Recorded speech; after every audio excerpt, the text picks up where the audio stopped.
If you're trying to drop stubborn body fat and improve your health, but you travel a lot, whether it be for work or for pleasure, you are gonna have to figure out how to eat the things that you need to eat without being able to cook and prep every bite of it yourself. So there are 3 food rules that you need to follow in order to make that happen so that you can get to where you need to be, even with a hectic travel schedule. What's going on? My name is Montel Harden, personal trainer, strength and conditioning, and sports nutrition coach since 2017. Over that time, I've worked with hundreds of men, helping them drop body fat, build lean muscle, and get in the best shape of their lives, no matter how busy their work schedule was, no matter what their family demands were like, no matter what they had going on in their lives.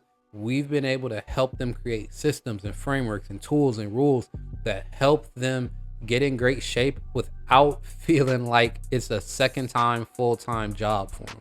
3 of the rules that we're going to implement today are actually what we helped Chris establish in his own personal life. So he was able to drop 13 pounds of body fat, able to stay more consistent with his nutrition for a longer period of time than he'd ever been previously. And this is while traveling cross country and even cross continent a couple of times for work and for personal reasons. This worked in and out of airports, restaurants from country to country, and I'm confident that it's gonna work for you as well if you implement it the right way. First off, you wanna have a protein first protocol. You wanna prioritize a high protein meal at least 3 times a day, meaning you're getting 40 to 60 grams of protein in that specific meal.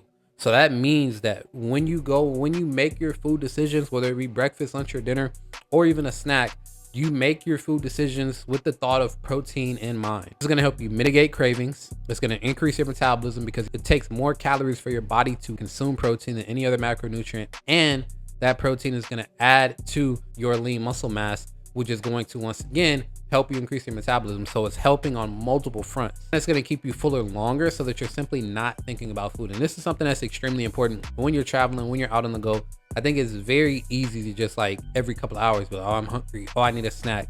And that throws you off your game more than anything. So if you can get to a place where you're eating a high quality balanced meal full of protein 2-3 times a day, now you're not going to be thinking about food. You're going to be able to walk right past some food. You might even be able to sit down at a meeting or go to a mall or a food court or whatever and not have the desire to eat something because you're full, because you're nourished, because you got what you need in. So prioritizing protein first is going to be key. Second piece of the puzzle is fasting later at night as opposed to earlier in the day. A lot of guys, when they intermittent fast, everybody wants to do it starting at noon, basically. So you don't eat anything until noon. But the reason I don't like that is because you don't necessarily start your day off on the right foot. You start off probably low energy, lethargic, sluggish. You're definitely not hitting any nutrient targets when we talk about protein or omega-3s or fiber or anything like that. The odds that you're going to hit those targets starting your day behind the 8 ball is slim to none. And it also doesn't necessarily coexist with our circadian rhythm. Like, you wake up in the morning and your energy ticks up and you're supposed to fuel yourself so that you can move around and be active and all those different things. And then your energy is supposed to tail off at the end of the day, and then you naturally do less, which means you naturally eat less.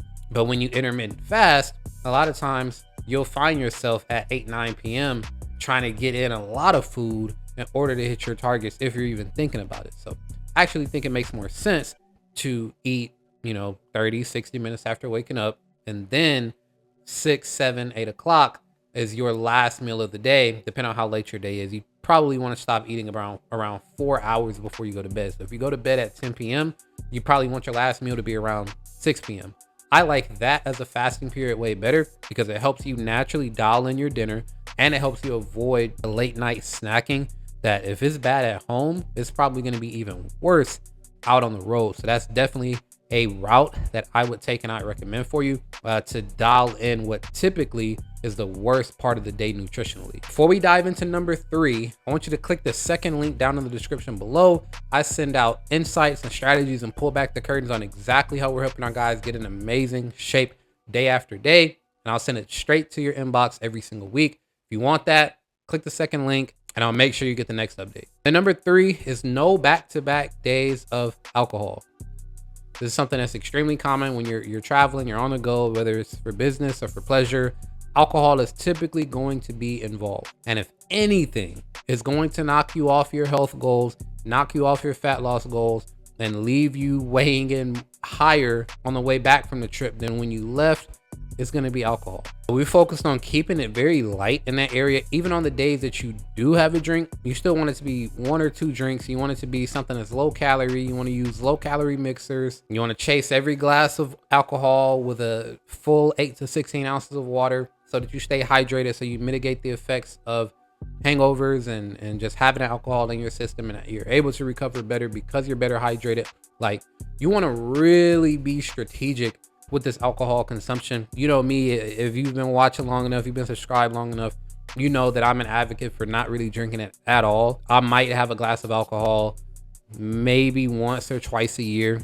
Typically, if I hang out with my brother and my cousin, we might have a drink or a couple of drinks, you know, over a 2 or 3 day period, but that's pretty much all I got in me. So out of an entire year, maybe 2 or 3 drinks. And I understand that that might not be you, and I'm not saying that it has to be in order for you to get your body in great shape, but the less you drink, the better. So that's why I think having that buffer is like, hey, well, you know, I had some drinks yesterday, so I'm just gonna have something non-alcoholic today, and then maybe tomorrow I'll have a glass of wine or whatever the case may be. Like, if you can start kind of, you know, partitioning out your alcohol consumption like that, and giving your body the ability to actually recover from yesterday's alcohol consumption, is going to do wonders for your overall health, even with you still having a drink every now and again. Even with variable food options and variable gym access or equipment access during these trips, we're still able to improve Chris's strength across multiple movements, able to keep his nutrition dialed in, help him hit his nutrient targets, hit his protein targets consistently,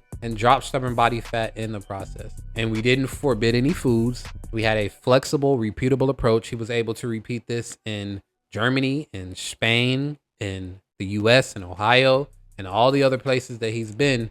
He was able to follow this script and this blueprint. That's 3 different languages and 2 different continents that he was able to adhere to this. And we had daily check-ins for accountability so that he knew that, like, hey, I've got somebody to answer to in this regard. And that's so valuable throughout your journey. I think a lot of guys miss out on that because we like to be lone wolves and do everything on our own and feel like, you know, we don't need any help.